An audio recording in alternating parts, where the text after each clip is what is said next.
Eu lembro que o Ronaldo fez uma pergunta muito legal, muito válida, Isso. principalmente no contexto daquilo que nós estávamos falando, porque era durante o período de perguntas e respostas. Agora eu só preciso me lembrar e contextualizá-la. Então, repete para mim, Wanda, por favor, qual é a pergunta, ou o Ronaldo pode elaborá-la, se quiser. Wanda, posso complementar essa Sim, pergunta? Ronaldo, por favor, acho melhor você Bom, mesmo. bom dia a todos. Bom, por que eu fiz essa pergunta, Lindo? Porque eu já faço uma investigação já faz alguns anos, né? E eu costumo Sim, fazer aquela comparação entre o estado de sono profundo, do sonho e da vigília. Obviamente, esses três estados só existem para a mente, para o ser original, para a consciência original, isso não é real. Porque, para mim, principalmente a questão do sono profundo, para que eu possa presenciar a ausência, eu tenho que estar presente. Então, obviamente, se eu sim. vejo um estado de vazio no sonho profundo, eu tenho que estar presente como consciência original. Bom, eu vejo que, fazendo uma comparação com o sonho, no sonho, a mente, através da sua capacidade de criação, ela cria montanhas, rios, ou seja, cria todo um cenário e, além disso, a presença eu sou se mescla novamente com um corpo que não é o corpo da vigília, né? Só que tem uma Sim. coisa interessante. Quando eu estou no processo de sonho, eu tenho uma sensibilidade muito clara. Eu aperto a mão das pessoas, eu consigo sentir a textura, eu ponho o rosto dentro da água, eu consigo sentir o frescor da água, aquela coisa toda. Então, fica um questionamento. Durante a vigília, o processo não seria o mesmo? Ou seja, eu não vejo com os olhos físicos, assim como no sonho, eu não tenho olhos para ver, eu vejo tudo aquilo lá fora. Na vigília não seria o mesmo processo? Ou seja, eu não vejo com os olhos, mas é um ver totalmente diferente? Ou seja, e o externo, na realidade, não é externo, está acontecendo tudo dentro da mente. É uma pergunta muito complexa. Você tem estudado com a linha do Vedanta tudo isso, Ronaldo? Eu vou te ser sincero.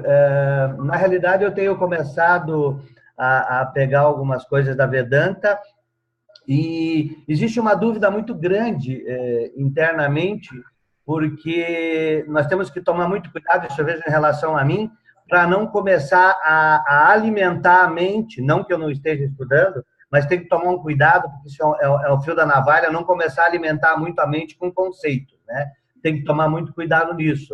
Eu acho que a Vedante é interessante, ela te dá um caminho, mas eu costumo aliar muito a questão prática, ou seja, a minha experiência real também. Sim. Ok. Então, você tem explorado um pouco do Vedanta, o mundo do Vedanta, né? Os ensinamentos do Vedanta. Isso eu Uhum. preciso saber. Então, é uma pergunta que não é uma pergunta, é uma montanha de perguntas. Sim. Então, a primeira coisa que eu vou querer elucidar para você é que o Vedanta é uma metodologia de ensino, é um corpo de ensinamento, de ensinamentos que são absolutamente práticos, porque eles são baseados na experiência do indivíduo não examinada, tá? Nós vivemos a nossa vida totalmente extrovertidos, nossos órgãos sensoriais, a nossa mente é extrovertida e a gente, muito frequentemente, a gente não observa nossas próprias experiências. O ensinamento dos Vedantas em relação aos três estados de consciência ou de estados mentais do indivíduo durante o acordado, aquele que dorme e aquele que sonha, é exatamente um outro ensinamento, sempre baseado na nossa experiência, como você disse. Você está explorando esses três estados como uma ferramenta de ensino para você, sua experiência prática. Todos os ensinamentos do Vedanta, Ronaldo José ou Ronaldo Ronaldo José, José. né? Ronaldo José. Todos os ensinamentos Vedanta, eles são muito práticos, porque eles simplesmente eles dizem para a gente, ok, para e analisa a sua própria experiência. Aí apresenta a lógica da nossa não experiência, que quase nunca a gente observa, que a gente, entendeu? A gente examina. Um exemplo muito simples. Um dos ensinamentos mais básicos do Vedanta é que, inerentemente, a felicidade, a segurança, o prazer, a alegria e o contentamento e a paz não é contido em nenhum objeto de experiência. E apresenta esse ensinamento de modo muito diversificado e complexo, com lógicas muito claras, até que o indivíduo perceba e reconheça de que, na verdade, não existe nenhuma felicidade ou segurança ou prazer ou satisfação ou paz em nenhum objeto, mas sim no sujeito. Então, são ensinamentos que, do ponto de vista da nossa experiência do dia a dia, a gente vem enganado. Maya nos engana e faz com que nós percebamos que a felicidade que nós obtemos quando obtemos algum objeto de desejo nos diz que que a felicidade estava no objeto. Então, do mesmo modo, todos os ensinamentos têm simplesmente como objetivo aquilo de evidenciar ou trazer à superfície ou individuar, ou tem uma outra palavra que eu estou procurando em português, que é de expor o mal-entendido, expor o mal-entendido e apresentar a lógica da nossa própria experiência de constatar diretamente o mal-entendido. Seguir a lógica das escrituras e a verdade. Não existe, fundamentalmente, nenhuma felicidade ou segurança ou prazer ou alegria em nenhum objeto. Esse é um exemplo somente. Todos os ensinamentos do Vedanta têm como objetivo somente esse, é o de expor o mal-entendido. Qual é o mal-entendido mais fundamental? Qual é a raiz da causa fundamental do sofrimento humano? É a identificação do ser que nós somos com objetos. E o objeto número 1 com o qual nós nos identificamos é o nosso corpo físico. Né? Por que a gente se identifica tanto com o corpo físico? Porque é um objeto que aparece na nossa consciência, mas é um objeto que é sempre ali, de constante. A gente acorda de manhã, você estava falando dos 3 estados, a gente vê esse objeto, que é o nosso corpo.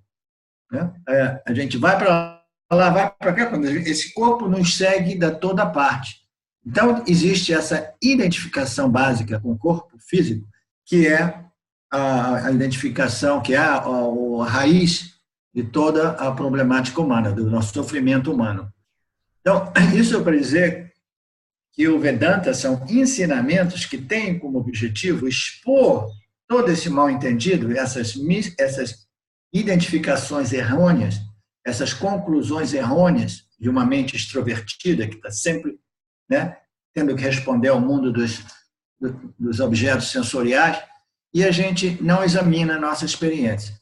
Então, ela vai apresentar um ensinamento que vai provar para o indivíduo que ele não é o corpo físico, vai apresentar um outro ensinamento que vai provar para o indivíduo que ele não é o sistema fisiológico, os pranas, vai apresentar um outro ensinamento para provar ao indivíduo, examinando a sua própria experiência, que ele não é a mente, que ele não é o intelecto, que ele não é o ego, que ele não é o corpo causal, entendeu? O estado de Anandamaya Kosha, de sono profundo, etc, etc. Por que eu estou dizendo isso, Moral?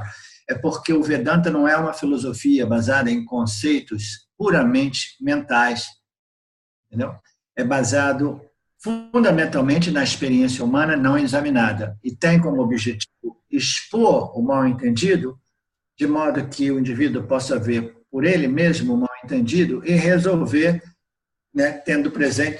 O Vedanta apresenta o mal-entendido e apresenta a lógica. O mal-entendido vem rotulado nas escrituras como a ignorância. A ignorância não é nada que devemos receber como um insulto. O universo inteiro é uma projeção da ignorância universal, da ignorância cósmica, entendeu? Maya faz com que aquilo que é absolutamente um sem o outro, a consciência plena não dualista, apareça em dualidade como sujeito e objeto. Então, essa ignorância é universal, afeta todos nós nos identificamos com esse objeto que aparece em nossa consciência refletida, que é o corpo. Então, o objetivo do Vedanta não é encher a cabeça de ninguém com conceitos teóricos, entendeu? Mentais teóricos, mas sim expor ao mal-entendido, apresentar a ignorância, apresentar o conhecimento, de modo que o indivíduo possa sempre estar ali a aplicar o conhecimento na medida que a ignorância ela reapareça. É uma constante aplicação do conhecimento. Tá? Eu estou falando isso porque muitas pessoas têm essa preocupação com Vedanta. Mas é intelectual. Naturalmente, a ignorância ela ocorre no intelecto do indivíduo. É o indivíduo que, através da sua capacidade cognitiva, interpreta erroneamente o fato de que ele seja um dos corpos, por exemplo. Okay? Então, a ignorância já está plantada no intelecto. Então, nós precisamos apresentar a verdade, o conhecimento, a sabedoria. Apresentar a verdade, a sabedoria, sem um respaldo baseado na prática do indivíduo, que possa convencer o indivíduo de que ele não é o corpo, como exemplo, não é efetivo. Não é efetivo porque não tem essa base, esse respaldo lógico baseado na experiência do indivíduo. Então, o Vedanta é simplesmente um esforço de apresentar a ignorância que está nos operando e o conhecimento, de modo que o conhecimento possa constantemente neutralizar a ignorância e liberar o indivíduo do conhecimento e da ignorância, porque o conhecimento é simplesmente tem o propósito de neutralizar a ignorância. É como aquela história do espinho para remover um espinho, aí depois você não precisa ficar carregando o segundo espinho. Tá? Só como para você compreender que Vedanta não é uma filosofia. Tá?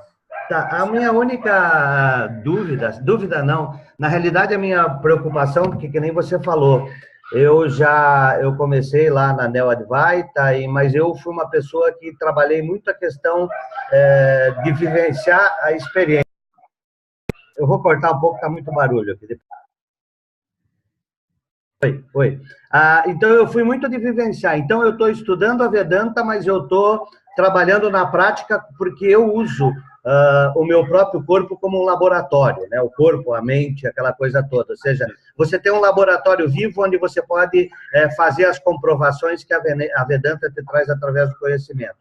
A única coisa que eu fico um pouco com o pé atrás em relação à Vedanta, e eu estou sendo sincero, não que ela não seja um conhecimento profundo e que não seja real, é a questão de quando se fala em Ishvara, quando se fala no Criador do mundo, porque eu sinto particularmente que dentro dessa mente limitada não existe uma capacidade para haver um entendimento maior em relação a isso. O que eu procuro me focar? Naquilo que eu consigo, através da experiência vivencial e do conhecimento e da discriminação, entender, que é a questão da identificação do corpo, que eu penso que seja o principal fator. Porque a partir do momento que houve essa identificação errônea, tudo começou. Ou seja, a partir do momento que o eu sou passou a se mesclar com a mente, se criou o indivíduo e aí todo o engano foi criado. E eu entendo que a partir do momento em que a porta de saída é o eu sou e eu realmente verificar que não sou o corpo-mente, automaticamente toda essa coisa vai se desmembrar de uma forma mais clara. E eu sinto também que o maior problema, no meu caso, da identificação, é a mescla, não é nem ver o corpo, é a mescla da presença eu sou, que é o reflexo da consciência original na mente, que cria essa sensação de eu falsa dentro do corpo, né? Ou seja, a mente passa a ter essa sensação de eu. Então, a minha maior dificuldade a identificação está muito arraigada em função da sensação do eu mesclada com a mente. Até pelo fato que a mente não existe, né? O eu não existe. O eu é simplesmente um processo mental. Ou seja, aqui não tem ninguém. Só que a presença do eu sou cria essa falsa ilusão. Sim, sim. Agora eu compreendi melhor o seu contexto. O eu, tem muitas coisas que você falou que eu queria abordar, mas antes você estava falando sobre Ishvara, ok? Ishvara, quando o Vedanta apresenta ao bloco de ensinamentos, descrevendo Ishvara, o Criador, as leis que governam e o mundo, etc., etc., e como a criação foi projetada, todo esse conhecimento, ele não foi originado de nenhum indivíduo. E você tem razão de dizer que a mente humana, sendo um efeito de Maya, Ishvara, ela não tem capacidade de compreender o efeito, porque a causa pertence a uma outra subordem de realidade. Então, o que distingue as escrituras do Vedanta de todos esses outros ensinamentos que são originados do indivíduo é exatamente isso. As escrituras do Vedanta, elas foram reveladas ao indivíduo. Elas não foram produzidas pelo indivíduo, geradas pelo indivíduo. Okay? Como é que isso ocorre, Ronaldo? Isso ocorre assim, o indivíduo, esse é um universo onde o conhecimento, a ignorância nada mais é do que a ausência de conhecimento, tá? Na verdade, a ignorância não existe. Quando é que começou a ignorância, por exemplo? Eu não conheço a física quantista. Quando é que essa ignorância minha da física quantista começou? Ela não tem substância, ela nunca conversou. É por isso que a gente diz que Maya é beginningless, sempre existiu. Porque não existe, na verdade, sem substância. A minha ignorância da quanta física não existiu para sempre, ou nunca existiu, porque é simplesmente a ausência do conhecimento. Então, esse conhecimento é um conhecimento que foi revelado aos indivíduos na medida que essa evolução aparente do universo começou a criar organismos mais complexos até desenvolver o intelecto humano. O ser humano é com o intelecto mais reflexivo. Como você disse muito bem, o intelecto humano reflete a consciência original, né? Então, essa reflexão é o que dá origem ao fenômeno chamado Jiva.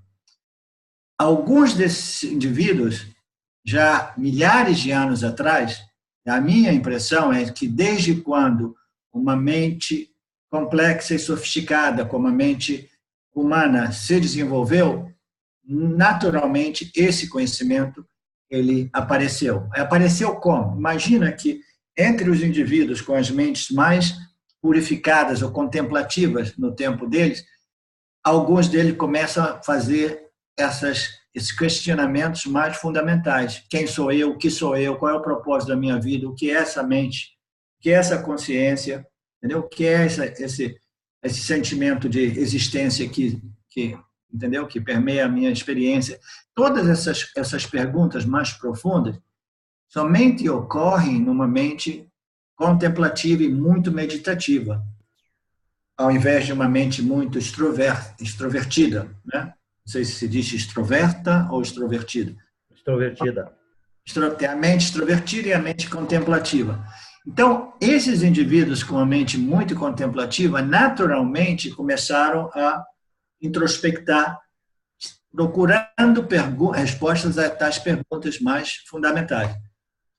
E assim sendo, naturalmente, essas respostas começaram a aparecer naturalmente dentro deles. É um conhecimento revelado. O que é um conhecimento revelado? É um conhecimento que já existia, mas não é estado ainda realizado por ninguém. Por exemplo, alguns anos atrás, ninguém sabia que existia gravidade, só mais ou menos, ninguém sabia que existia gravidade. Então, o cara inventou a lei da gravidade. Não, ele descobriu a lei da gravidade, sempre operou nesse universo, mas foi realizada recentemente. Então, esses conhecimentos originais, quando ocorrem, são conhecimentos que são revelados ao indivíduo que havia uma mente contemplativa nesse sentido. Então, não são conhecimentos produzidos pela mente do indivíduo aqui em cima, tá? Todo o conhecimento nosso permanece lá acima no nosso corpo causal. todas as memórias muito compressas, né? Compressas de tudo aquilo que foi vivenciado aqui, né? Então, permanece ali. Então, quando a gente responde, quando a gente encontra soluções para os estímulos da vida, a gente conta com aquilo que a gente possui aqui, que é o conhecimento, os nossos conceitos, nossas noções, tudo aquilo que é depositado no nosso sistema de memória causal e sutil. Então, esse conhecimento, essa metodologia de enzima, ela não foi produzida a partir das vasanas do indivíduo, foi revelada diretamente, porque é um conhecimento original. Tá? Só um parênteses, Arlindo. Aí, veja bem, uma coisa pelas minhas observações dentro desse laboratório, eu tenho observado o seguinte, até uma questão que eu tenho meditado muito sobre a questão eu sei que foge um pouco, mas já que a gente está falando do corpo causal, o que eu sinto? O corpo causal, vamos chamar assim, é um saco de vasanas, de lembranças, de experiências, que a cada, vamos chamar assim, encarnação é recolhido isso e é guardado nessa porção mental.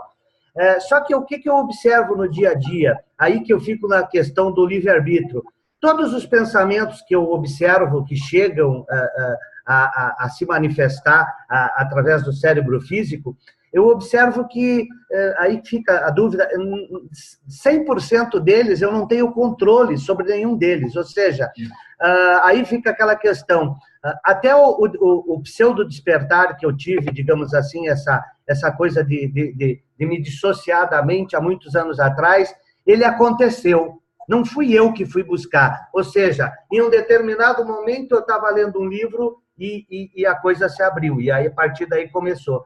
Então, o que eu vejo? Que, na realidade, se você for observar, claro que o sujeito não existe, o único sujeito é a consciência original, na realidade, nós somos pensados. Tudo o que acontece na vida, as ações, as decisões, claro que é a soma das vasanas, mas aí entra, quando que surgiu a primeira vasana? Ou seja, a partir do momento que eu nasci, a vida foi se apresentando e as vasanas acumuladas do passado e as que eu fui adquirindo agora foram se incorporando, eu não escolhi. E até outro fato interessante, eu não estou antes do pensamento para dizer, vamos dar um exemplo, quero tomar café ou chá. Eu não estou antes do pensamento para tomar uma decisão se eu vou tomar café ou chá. Então, eu efetivamente, claro, em algumas situações eu tomo a decisão porque eu estou alinhado pelas vasanas, mas algumas decisões mais importantes da vida, ninguém sabe de onde vem essa decisão. Porque eu não tive controle de nada, nem da primeira vasana, quando eu tive o primeiro pensamento. A gente pode, as suas perguntas são muito profundas e tomaria toda essa aula de hoje. Eu não tenho nenhum problema com isso, Ronaldo. Eu gosto muito dessa conversa com você. Só para ilustrar um pouco, o que nasceu primeiro? O ovo ou a galinha? Na realidade, a consciência sempre esteve aí. É incausado, não tem o que nasceu primeiro. É sem causa. O que nasceu primeiro? Essa é uma... de novo está acontecendo de fazer risco aqui, Vana. Que coisa. Arlindo, aí é alguma coisa no computador. Eu não sei. Eu não sei porque eu nunca, assim, eu sei da função do chat. Não te preocupe. De repente, eu fiz... Então tá, vai ficar com esses dois riscos que eu já tentei na última vez de tirar. A ideia do que nasceu primeiro, o ovo ou a galinha, é uma ilustração disso, entendeu? Nesse sistema, nós somos uma máquina biológica programada por vasanas, entendeu? Nós somos um computador biológico programado por vasanas. Então, as vasanas são toda essa programação aqui em memórias, em tendências, em registros, né? Tendências é uma palavra mais... Eu estou tanto no inglês aqui que agora o meu português já não está ficando mais precário. Então, tudo isso existe aqui. O que ocorre? Toda vez que nós temos um estímulo que chega do meio ambiente para a gente, a primeira coisa que ocorre é que ele passa pela mente, tá? A mente tem a função de integrar os 5 órgãos sensoriais numa única experiência. Imediatamente ela vai questionar, uma das funções da mente é duvidar, questionar. A outra é criar, to emote it, ela cria energia de modo que ela possa jogar para o intelecto, ela cria emoção de modo que ela possa colocar para o intelecto e o intelecto possa responder através do ego. Então, isso, do ponto de vista didático, é fácil de perceber, que nós respondemos segundo a decisão do intelecto. Mas como o intelecto faz essa decisão? Toda vez que ocorre um estímulo aqui, uma situação de vida, o intelecto, ele depende dessas memórias do corpo causal, é um campo de data que apresenta para o intelecto imediatamente uma informação dizendo, na última vez que isso aconteceu, a gente aplicou essa solução e funcionou, né? Aí a gente tenta responder com base ao nosso passado e não sempre a gente é bem sucedido quando a gente utiliza os nossos órgãos de ação e coloca uma ação. Por quê? Porque o campo de ação se modifica continuamente. Aquilo que talvez tenha funcionado no passado já não funciona agora. Isso para ilustrar a dificuldade nossa de responder constantemente aos estímulos da vida de modo eficaz, entendeu? Porque o campo dármico se modifica constantemente.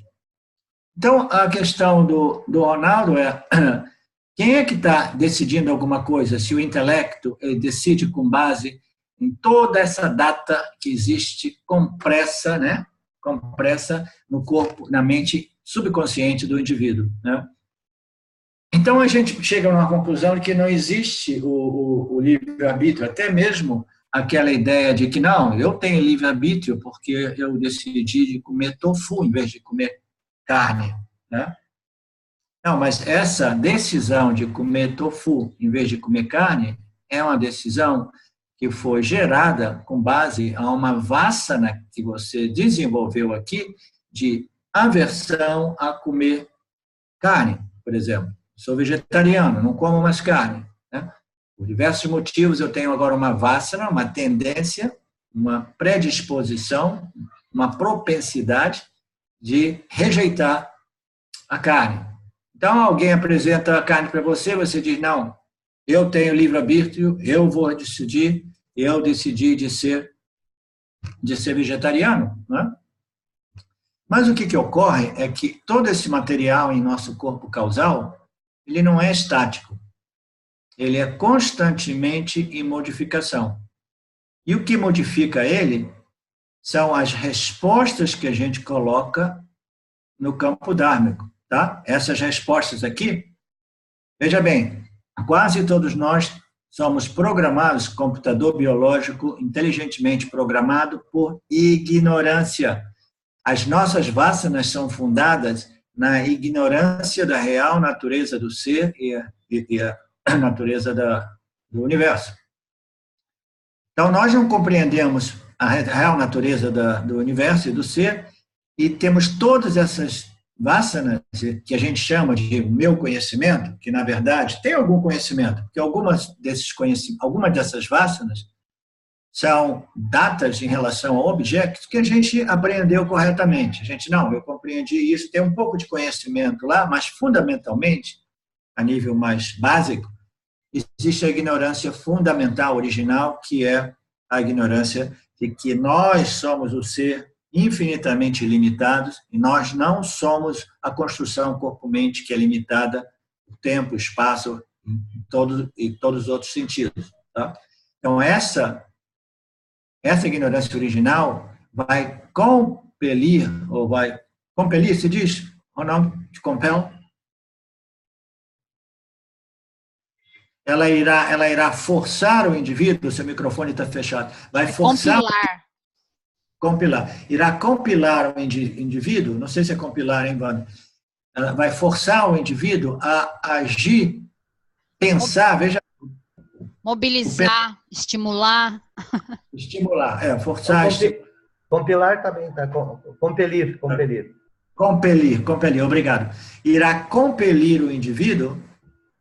Primeiro, essa ignorância vai criar uma tendência ao indivíduo de pensar de um certo modo, vai compelir o indivíduo a pensar. Isso nos traz de volta a conversa do Ronaldo. O que é o pensamento? O que é a mente? Vamos analisar um pouco o que é a mente aqui. A mente, ela recebe os estímulos do meio ambiente e ela imediatamente, após ter integrado, ela identifica os estímulos como um pensamento. Ela associa a experiência com o pensamento. Então, os estímulos do meio ambiente, eles se modificam constantemente. E a mente, ela tem a capacidade de sentir, é aquilo que sente. A emoção, o sentimento ocorre na mente. Então, a mente, ela sente e ela pensa, mas ela não pensa. Esses pensamentos, elas correm automático.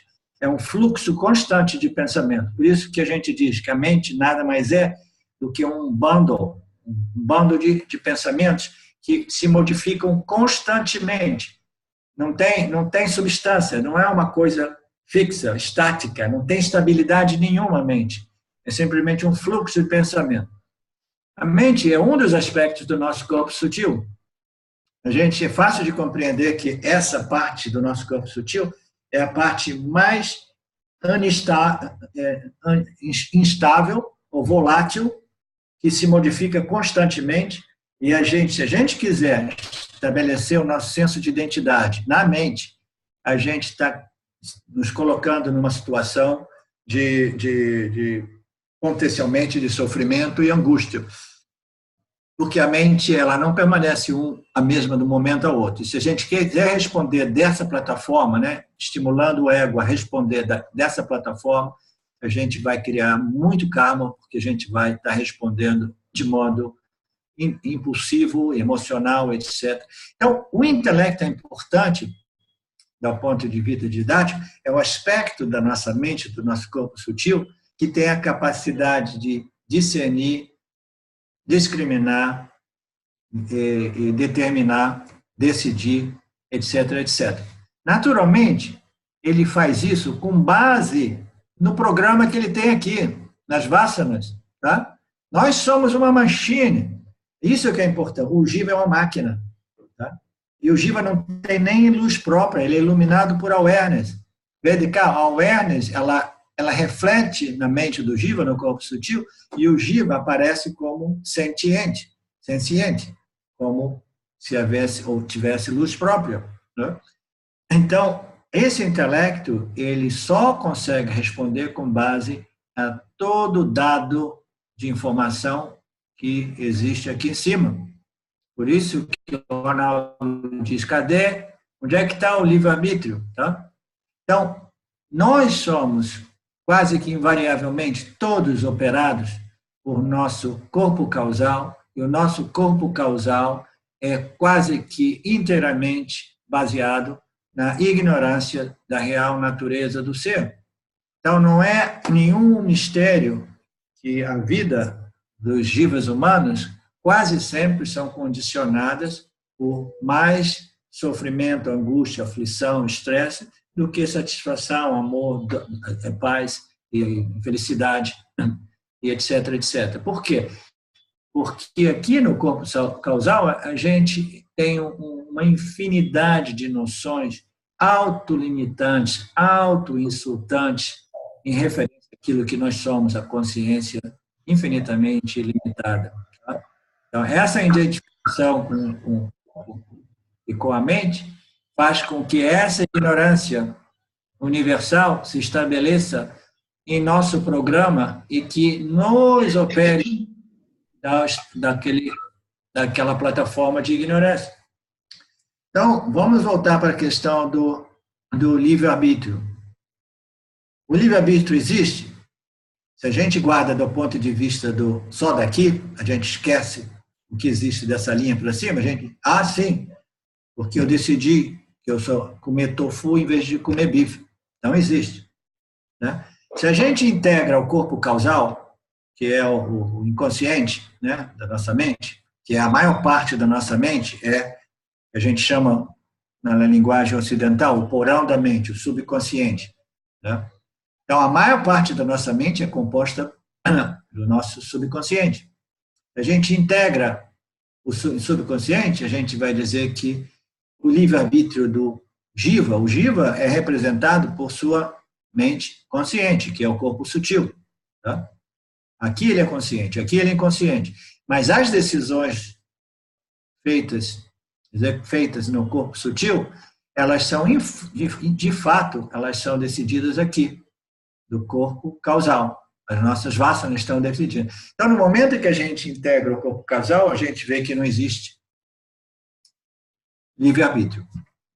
Mas, ainda assim, veja bem, o que é o nosso corpo causal? O que define o Jiva em sua psicologia aqui? Né? O Jiva, ele vive segundo algumas leis psicológicas, né, em relação aos outros Jivas humanos. Em nossa psicologia aqui, o que nos opera, o que nos move aqui, são as nossas vasanas. As nossas vasanas são impressões registradas no nosso corpo causal que, em linguagem simples, nos dizem: eu quero, eu não quero, eu gosto, eu não gosto. Entendeu? É nossos likes e dislikes, aquilo que eu gosto, aquilo que eu não gosto, aquilo que eu quero, aquilo que eu não quero. A vida nada mais é do que a consciência refletida num organismo complexo com um corpo sutil, refletindo a consciência, iluminando os objetos que são projetados da Ishvara. O Jiva, ele tem a capacidade de perceber, porque a consciência ilumina nele e dá a sensação a ele de ser autoconsciente. Ele percebe os objetos e experiencia os objetos. E quando a gente experiencia um objeto, existem 3 possibilidades. Uma é: gostei, amei, quero mais e, preferivelmente, ainda mais intenso, ainda mais lindo, mais gostoso, etc, etc. A gente desenvolve uma vasana de desejo por aquele tipo de objeto de experiência. Tá? Isso vem registrado aqui em cima. Experimentei isso, amei. Pá. Agora eu tenho aqui uma tendência a querer repetir aquela experiência, buscar esses objetos de experiência, até mesmo produzi-los de um certo modo, entendeu? Buscando situações que possam propiciar esses objetos, de modo que a gente possa continuar alimentando essa vasana de prazer, de desejo. Alguns objetos produzem uma experiência de indiferença. Esses objetos, que a gente é completamente experiência, elas não deixam nenhuma traça, nenhuma marca, nenhuma energia de ida de desejo ou de aversão. A energia de desejo e aversão é a mesma. A aversão é um desejo negativo, é um desejo de querer evitar alguma experiência. E o desejo é o desejo de querer atrair alguma experiência. Quando a gente experiencia alguma coisa que a gente é indiferente, nenhuma vasana se desenvolve, porque a gente é equânime em relação àquele objeto. Mas toda vez que a gente experiencia um objeto aqui, e aquele objeto é doloroso, causa sofrimento, um trauma, etc., a gente desenvolve um registro ou registração. Registro ou registração? Registro. A gente desenvolve um registro aqui de aversão em referência àquele objeto. Então, as decisões do intelecto, em linguagem simples, são sempre basadas nas vasanas de desejo e aversão. Alguma coisa ocorre aqui e o intelecto vai dizer: ok, isso aqui aparece aqui como, não, é desejo, eu gosto, eu não gosto, eu quero, eu não quero, entendeu? Então, nós somos... A quem dá a energia para essas vasanas é a atenção? Porque o que eu tenho observado? A partir do momento que você põe eu vou chegar lá, Ronaldo. Vou chegar lá. Deixa eu seguir o meu fio, porque eu vou esclarecer tudo isso. Então, nós temos essas energias de aversão ou atração. E elas vão exercitar ou guiar, elas vão elas vão guiar o nosso intelecto. Existe uma outra... Direcionar. Elas vão direcionar, elas vão... Dá uma certa direção, um caminho. Elas vão influenciar a nossa decisão. Tem uma outra palavra em inglês que eu não estou conseguindo encontrar. Elas vão condicionar a nossa decisão. Aparece um objeto de experiência, ele vai dizer assim, experimentei, gostei. Aí o intelecto vai dizer, ok, vamos nessa. Outras experiências vão dizer assim, não gosto, não quero. Aí o intelecto vai dizer, não, evitar. Né? Vai do outro lado. Então, fundamentalmente, o que define a psicologia do Jiva são os quereres e não os quereres, os desejos e aversões. O Jiva é basicamente essa mecânica de desejo e aversão em referência aos objetos que o mundo apresenta diante de nós. Tá? Então, todo o exercício de livre-arbítrio do Jiva nada mais é do que eu quero o que eu quero porque eu tenho uma vassana de desejo por aquilo, ou eu não quero isso porque eu tenho uma vassana de aversão. Em outras palavras, a gente decide sempre com base aos nossos desejos e medos. Então, veja bem a situação. Nós estamos aqui no mundo, a gente aparece como um indivíduo que é a única entidade que experiencia e conhece no universo é o Jiva. O ser não é uma entidade experienciadora e conhecedora de objetos. Nós somos os experienciadores aqui. E a gente é muito limitado em nossa experiência porque a gente vai desenvolver uma tendência de repeti-las, reciclando. A gente vai decidir por aquilo que a gente tem uma atração e a gente vai rejeitar aquilo que a gente tem uma aversão. Então, a gente fica, como o Ronaldo disse, reciclando e reforçando as nossas vassanas. É por isso que isso aqui se chama, essa roda viva aqui, se chama Samsara Chakra. A roda viva, essa é uma prisão. É vassana, desejo, ação. Vassana, desejo, ação. Vassana, desejo, ação. Então, a gente fica preso nesse círculo vicioso. Tá? Então, a gente alimenta essas vassanas, como dizia o Ronaldo, simplesmente porque quando elas vêm com uma força tão grande e quase sempre a gente não tem a compreensão, o discernimento e a força de vontade, o willpower, entendeu? O willpower é importante às vezes. O willpower, a gente não tem nem a compreensão desse mecanismo e a gente não tem a compreensão de que a gente é simplesmente um computador biológico inteligentemente programado por Vassana. Depois a gente não tem a compreensão do funcionamento dessa máquina que nós somos e a gente não tem a compreensão de que nós estamos sofrendo porque essas vassanas que nos operam, essa era a palavra que eu buscava, essas vassanas que nos operam, elas são todas baseadas na ignorância da real natureza do Jiva como o ser. Então, nós, por ignorância, a gente continua reciclando e reforçando essas vassanas e a gente tem a ilusão de que a gente tem um livre-arbítrio. Mas, como o Ronaldo disse, o livre-arbítrio não existe, porque as vassanas estão decidindo por nós. Tá? Mas, como já foi dito antes, quando a gente nasce, a gente chega aqui com o corpo causal, as vassanas da pessoa que existiu antes da gente. Tá? O Jiva que existiu antes da gente, ele, quando deixou o corpo físico, imediatamente, o corpo sutil se recolhe no corpo causal. Ele vira um campo de energia onde todas essas energias de desejos e aversões, elas são contidas. Elas não se dissolvem porque elas querem continuação, elas querem um outro corpo de modo que elas possam encontrar expressão. Então, o que sobrevive são as nossas vassanas. Né?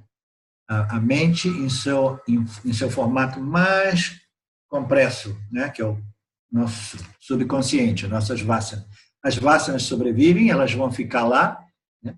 Até o momento propício delas encontrarem um outro útero materno, aí elas aparecem ali, imediatamente quando elas conseguem se encostar, se colar na parede do útero, né, o esperma com o ovo, aí imediatamente a alma entra ali, as vássanas ali já começam a condicionar o desenvolvimento do feto.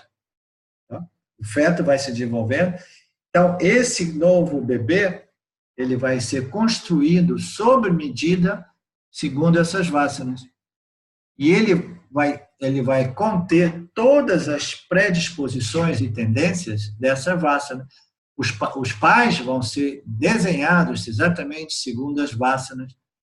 O meio ambiente, a cultura e o tempo vai ser também condicionado por essa vássana. Tá?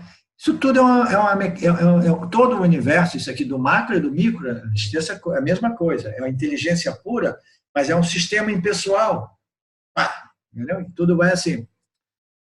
Então, isso já ocorre e o bebezinho chega, começa a crescer até que ele desenvolve um senso de eu sou e eu sei que eu existo, né? O I thought, o eu, pensamento eu sou surge. Aí esse pensamento vai se desenvolvendo na medida que ele vai contatando o meio ambiente e recolhendo impressões, vai recolhendo também feedbacks das pessoas que vão dizendo para ele, você é bonito, você é feio, você é inteligente. Ele desenvolve um senso de identidade baseado nesse contato comum. Então, ele agora é um indivíduo novo, mas fundamentalmente ele é um produto das vássanas do indivíduo anterior, do jiva anterior. Então, essas vássanas, elas quando chegaram com esse indivíduo novo, elas imediatamente já começam a se modificar um pouco, por causa da dinâmica do novo meio ambiente.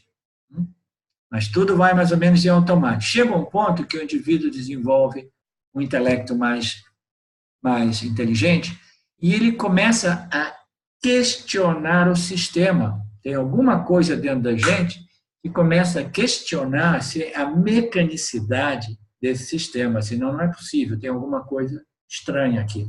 Eu sinto que minha vida é uma constante repetição, eu sinto que eu não decido nada, etc, etc. Então, o indivíduo começa a se fazer aquelas perguntas mais profundas, mais fundamentais da experiência humana. Esses indivíduos, nós chamamos os rishis, porque eles é que começaram, eles é que receberam essas informações, né? Os indivíduos começaram a fazer essas perguntas, questionamentos mais essenciais, fundamentais em relação à existência humana. Então, esses pensamentos que ocorrem como uma forma de contemplação é uma forma sutil de livre-arbítrio, porque são pensamentos que nadam contra a corrente do corpo causal de querer operar o indivíduo segundo o seu programa. Tá? É um speck, é uma cintilha de questionamento, de livre-arbítrio, que diz, não, tem alguma coisa errada aqui. Aí o indivíduo começa a conectar os pontos, entendeu? Esse pensamento ocorreu para mim, essa emoção chegou com o pensamento, porque a gente pensa em dois modos. Né? A gente pensa, quando a gente o objeto sempre aparece como um pensamento e um sentimento referente a ele. Mas a gente pensa também com os pensamentos que são já contidos aqui. Os pensamentos do nosso mundo interior, eles ocorrem de cá para cá também, da cá para cá e de cá para cá. Tá? Então, o indivíduo começa a perceber esses pensamentos ocorrem daqui para cá ou daqui para cá, e eu respondo ao mundo, ao meio ambiente, e eu já respondi 35 vezes desse modo e toda vez só deu encrenca. Só tive mais problema, mais karma, mais dificuldade. Então, ele começa a conectar os pontos entre alguma coisa que ele começa a inferir que tem alguma coisa que está compelendo ele a pensar e agir de um certo modo. Aí aparece a noção, até mesmo nas culturas ocidentais, do subconsciente, do inconsciente humano. Tem alguma coisa, o inconsciente humano não pode ser objetivado pela mente, mas a gente pode, através do conhecimento inferencial, entendeu? Desenvolver um conhecimento bom do nosso subconsciente. Então, ele começa a conectar os pontos e ver, tem alguma coisa aqui que me está compelendo a pensar e agir de um certo modo, e parece uma coisa tão mecânica e compulsiva, e eu já notei que o resultado é sempre o mesmo: problema, sofrimento, dificuldade, conflito, etc, etc.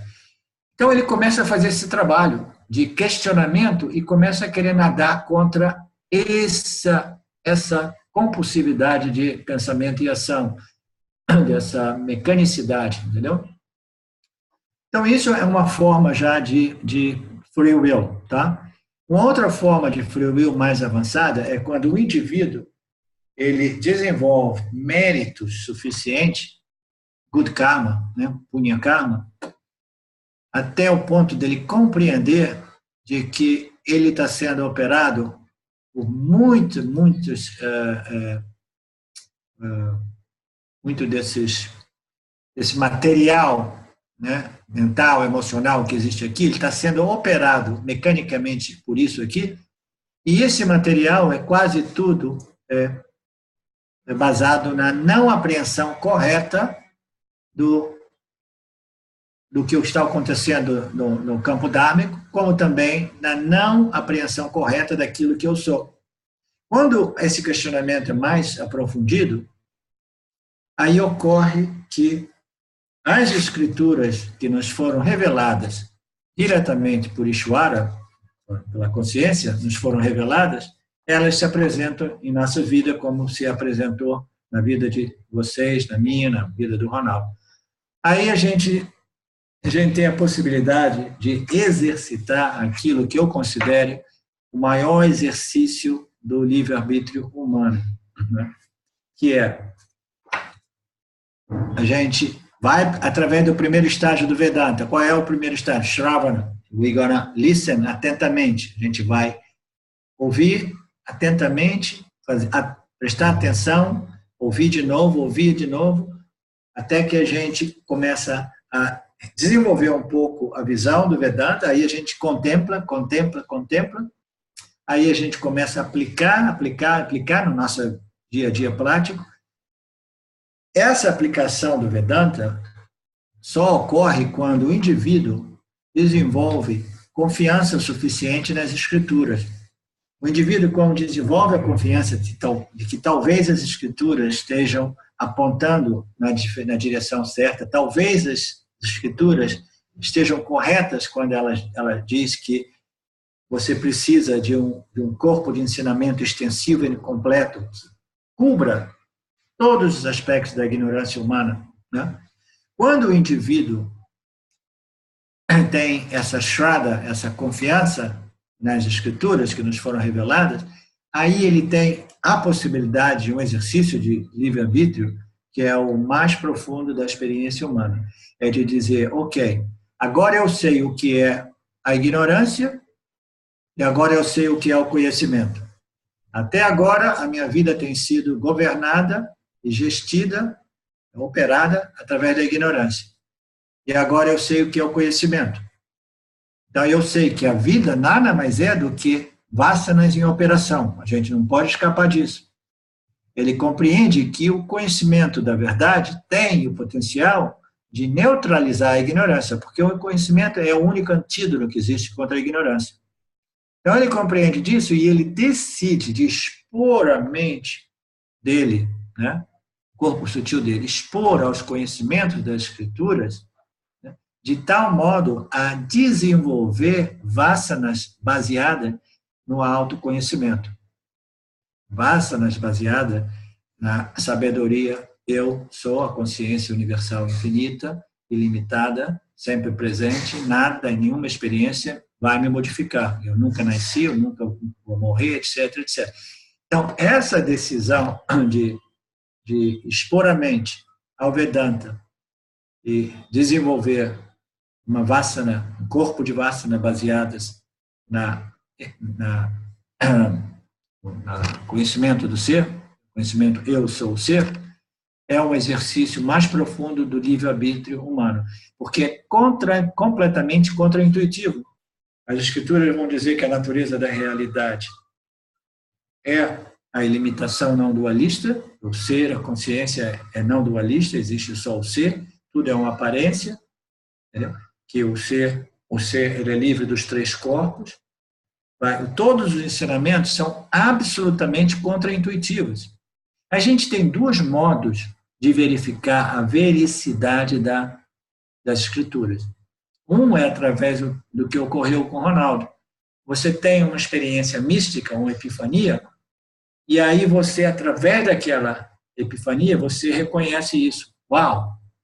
Aquilo que eu sou é a consciência, eu sou livre, eu sou sempre presente, nunca não presente, entendeu? Eu não me modifico com nada, tá?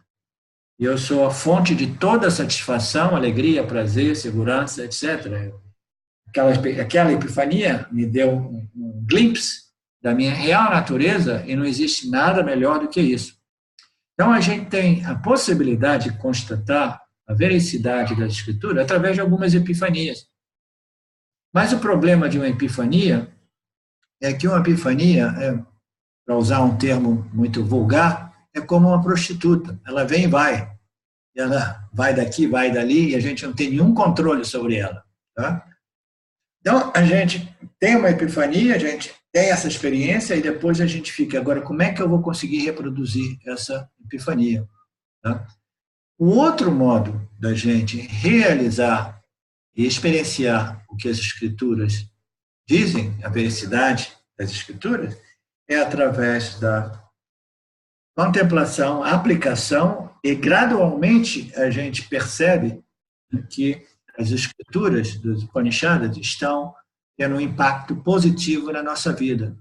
Que nós somos menos identificados com as circunstâncias da vida, a gente é muito mais centrado, calmo, tranquilo, respondendo de modo muito mais adequado aos estímulos da vida, sendo muito mais gentil, amoroso com os outros e com o meio ambiente.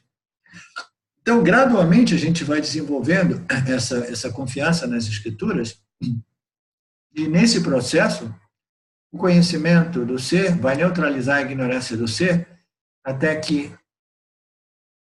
não é que a gente precisa esvaziar completamente todas as vasanas baseadas na ignorância.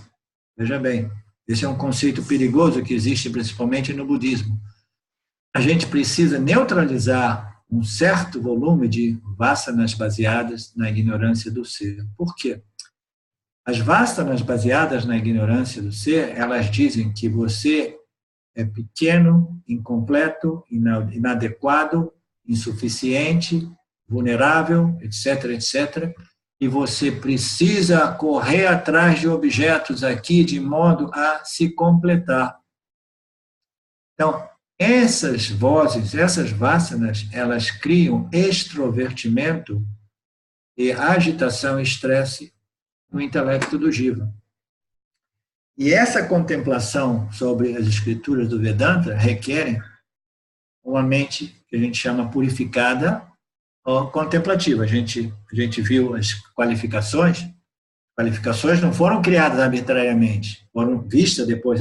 Existem milhares de pessoas buscando e algumas pessoas realizam isso. Então, o que elas tinham que outras não tinham? Então, eles vieram, esses são as qualidades, as propriedades comuns de alguns dessas pessoas que realizaram o ser. Tá? Então, uma mente, ela precisa ser a uma certa extensão, um certo grau, livre de excesso de rajas e tamas, de apatia e estresse, agitação. Tá? Então, essas vasanas, elas precisam ser reduzidas, as vasanas baseadas na ignorância do ser, porque elas são estressoras, elas estressam, agitam, ou elas fazem a mente ficar entorpecida e apática. Tá? Rajas e tamas. Então, nós precisamos cultivar, desenvolver e manter o máximo possível de vasanas baseadas no conhecimento da real natureza do ser. Essas vasanas vão tomar lugar, substituir vasanas baseadas na ignorância, de modo que a nossa mente aqui, ela está sob a influência das vasanas. Nossa mente, ela se torna contemplativa, meditativa, uma mente com a capacidade de permanecer focada, uma mente relaxada, livre de todas aquelas ansiedades e aflições emocionais, uma mente com a capacidade de expansão, de fazer espaço para conceitos mais brilhantes, mais, entendeu? Mais vastos, mais profundos, não presa nos seus conceitos, focalizada, com a capacidade de seguir a lógica apresentada pelas escrituras, que é baseada na experiência do Jiva.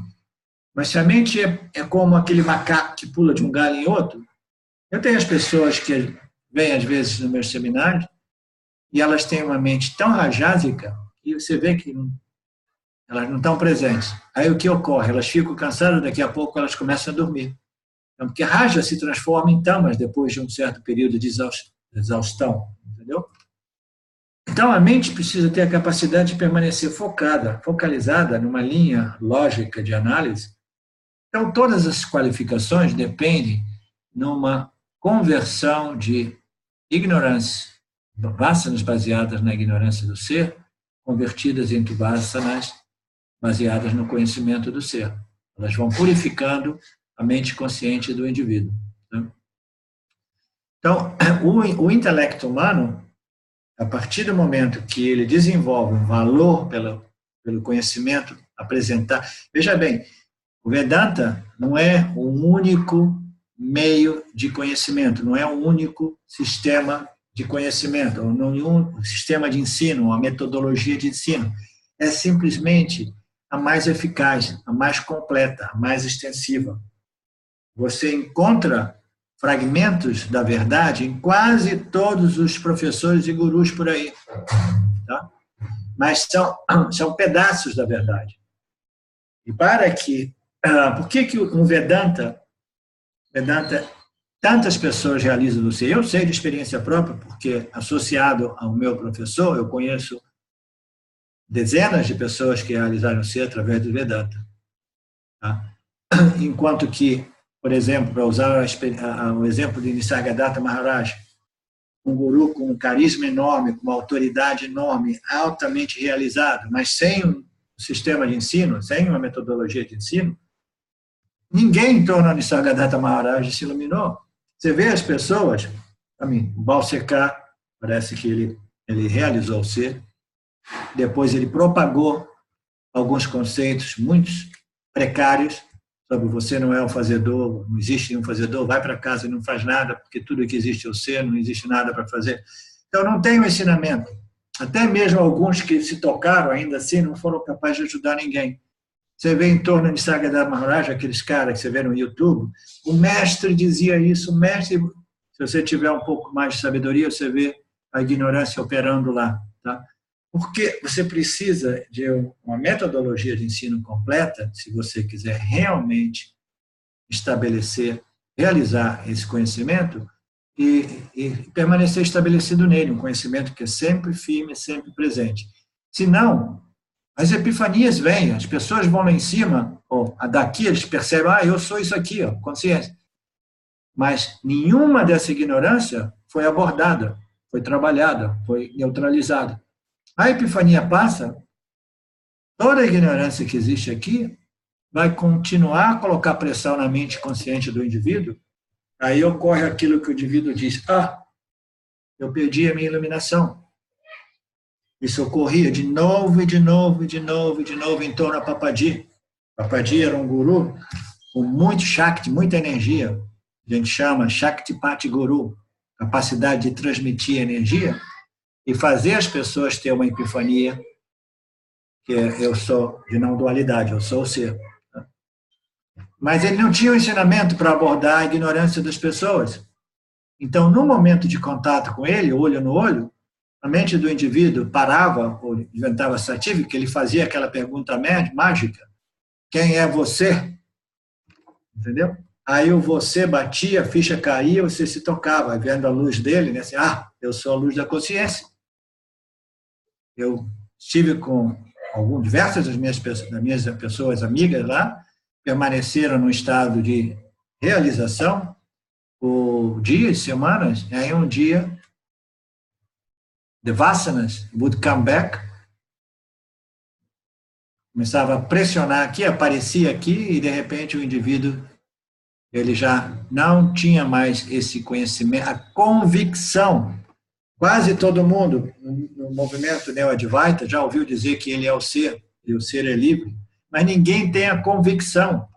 Essa convicção, ela só existe to the degree, na medida em que esse corpo causal foi purificado, tá? Porque senão essa ignorância vai ficar constantemente desafiando o seu conhecimento e você perde a convicção. Perde a convicção, aí, de novo, a identificação, eu sou a construção corpo-mente, vem, e a pessoa está de volta em Maya, tá? Então, todo esse mecanismo aqui requer um corpo de ensinamento e o livre-arbítrio do indivíduo é aquele momento da vida do indivíduo, porque responder a todos os estímulos do dia a dia, que é a vida, nada mais era a consciência refletida aqui, iluminando o mundo dos objetos, iluminando as vasanas também, no sonho, as vasanas. O mundo aqui não existe, mas as vasanas são iluminadas e projetam aquela realidade subjetiva, que a gente chama os sonhos, né? Então, a vida nada mais é do que a consciência iluminando as vasanas, iluminando o corpo sutil e permitindo ao Jiva de ser uma entidade experienciadora. Mas nós estamos experienciando tudo isso, né, através das vasanas baseadas na ignorância do ser. Então, existe um momento na vida do indivíduo que ele diz, chega, basta, eu vou tomar a decisão mais importante da minha vida. Entendeu? Eu quero ser governado, guiado, operado, gestido por ignorância, não por ignorância, mas pelo Dharma. Entendeu? Nós, até agora, parte dos ensinamentos do Vedanta, são todos eles permeados pelas leis do Dharma. Aqui a gente antes respondia segundo os meus quereres e não quereres, likes and dislikes, desejos e aversões. Agora eu vou começar a responder de modo muito mais elegante, que eu compreendi o que é karma, o que é dharma, como é que tudo aqui funciona. Eu sei que, na verdade, nada disso existe, isso é só uma projeção, fundamentalmente. Eu sou o ser, mas como eu sou um jiva que existe dentro da projeção, e eu não posso ser um experienciador, a menos que eu esteja dentro do sonho, eu quero ter um sonho positivo, um sonho agradável, em vez de um pesadelo. Okay? Então, eu compreendi isso, e eu quero responder aos estímulos do vida. Os estímulos vêm, eu vou processo, mando para o intelecto, eu vou responder segundo Dharma, não segundo os meus quereres e não quereres, os desejos e aversões. A gente é uma máquina governada por nossos quereres e não quereres, e o que ocorre com isso é que a gente, quanto mais intensa são essas energias de desejo e aversão, mais a gente quebra as regras do jogo, as regras do Dharma, mais a gente viola as regras do Dharma. A gente faz aquelas coisas que não é em benefício do meio ambiente, em benefício dos outros, sem saber que não é nem mesmo em benefício de nós mesmos. Aquela coisa que a gente sabe que é adármica, mas a gente, assim, ninguém vai ver, ninguém vai descobrir, eu não vou ser pego, etc, etc. O Jiva pensa que aquela história do Gerson, né? Eu gosto sempre de levar vantagem em tudo. Então, ele pensa que ele vai levar vantagem se ele colocar uma ação que possa produzir o desejo, mesmo que seja em detrimento aos outros e ao campo. Mas, no momento que ele foi exposto a todos os ensinamentos do Karma Yoga e de Dharma Yoga, ele vai compreender que ele só vai ser feliz se ele colocar uma ação, embora em harmonia com o seu desejo, mas em harmonia com o Dharma. Porque, senão, caso contrário, ele talvez até obtenha o objeto de seu desejo, mas ele vai sofrer de remorso, culpa, e panic attack mais tarde, etc, etc. Tá? Todos aqueles sentimentos vão estar perturbando a mente dele, E se a mente é perturbada, não importa, eu queria tanto $1 milhão, eu consegui fazer encontrei um sistema, enganei, roubei, trapaceei, etc., consegui $1 milhão. Mas como resultado, eu tenho $1 milhão no banco, mas eu tenho uma mente aflita.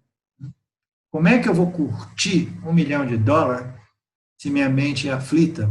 A mente é o nosso instrumento primário para curtir o mundo. Se a mente é danejada, você pode ter tudo aqui embaixo, como os políticos brasileiros roubam, né? Eu roubam, mas a mente é constantemente aflita.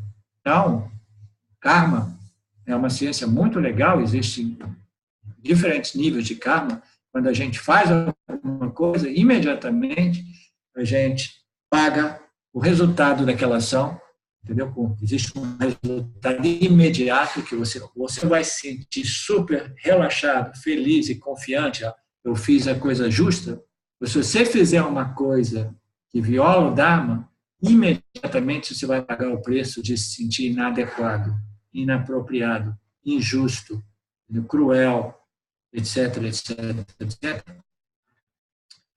Então, essa decisão de conformar os nossos pensamentos e ações ao Dharma é a decisão mais importante, porque, de novo, nada contra a corrente. A corrente é essa. Meus desejos e medos querem condicionar meus pensamentos e ações. Eu dizer, não, eu vou condicionar a minha mente às escrituras de Dharma e Karma, e assim fazendo, eu vou começar a modificar as vasanas, primeiro porque eu não estou alimentando elas estão chegando aqui, eu disse, não, obrigado, já estive ali, já fiz isso diversas vezes, não tenho mais interesse. Obrigado, Shara, obrigado, Maya, mas esse sistema não me interessa. Eu quero recondicionar o meu corpo causal. Então, como eu vou fazer isso? Eu tenho toda essa data aqui, eu tenho que utilizar conhecimento das escrituras, adequar meus pensamentos e ações às escrituras, e fazendo assim, eu vou começar a cultivar, desenvolver e manter vasanas em harmonia com a verdade, vasanas em harmonia com o Dharma, e etc, etc. Esse é o modo da evolução espiritual. É trabalho. Entendeu? A maioria das pessoas no mundo espiritual não se dão conta que a evolução espiritual e a iluminação, a realização do ser, que é o aspecto mais culminante dessa evolução, requer trabalho, esforço, dedicação, muita dedicação. No Mukshutva, o desejo ardente. Né? E o primeiro passo é Shravana, dedicadamente, com a mente aberta na medida do possível, ouvir todos os ensinamentos do Vedanta, até que a gente desenvolva uma visão mais completa. Aí, naquele ponto, a gente já começa a desenvolver uma certa confiança. Aí a gente vai contemplando. Você sabe que tem razão? Eu peguei esse ensinamento e observei no meu dia a dia e descreve exatamente o meu mal entendido. Entendeu? Funciona. Agora que eu sei, é muito mais fácil para mim filtrar essas vasanas baseadas na ignorância. Quando elas chegam, eu tenho modo de filtrar, não porque uma escritura religiosa me disse que se você fizer isso é pecado e vai para o inferno. Não, porque eu compreendi, como Nisargadatta dizia, understanding is all, knowledge is all. Eu compreendi, com base na minha experiência, entendeu? E o conhecimento que nos foi revelado por Ishvara, eu compreendi que eu estava sendo operado por um pensamento que produzia uma ação que era em detrimento da minha própria felicidade, da minha própria tranquilidade. Qual é o valor mais importante do ponto de vista da experiência humana? É uma mente calma e um coração tranquilo, uma mente satívica. Gente, não tiver paz de consciência, paz emocional, uma mente tranquila, relaxada, focada, a gente pode ter milhões e milhões de tudo e a gente vai continuar muito infeliz. Que horas são? Bom, falei tanto que quase perdi a voz. Deixa eu pegar uma coisinha para minha voz aqui.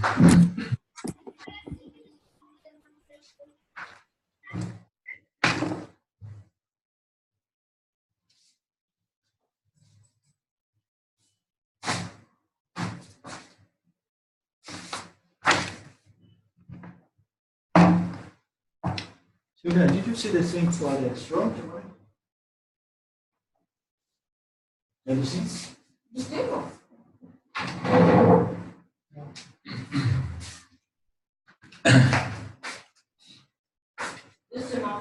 I think I have another one in the kitchen.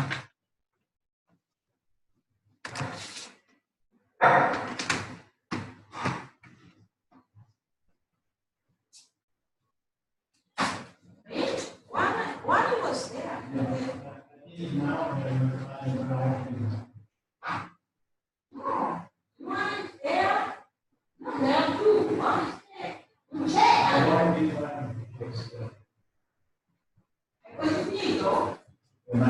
Meia hora. Yeah. Not yet, mãe. Not yet. O pato Yeah.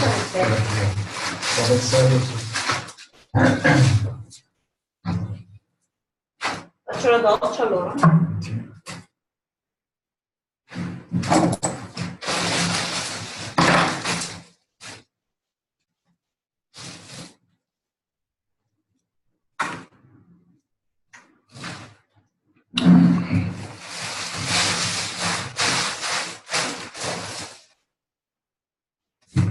Ok.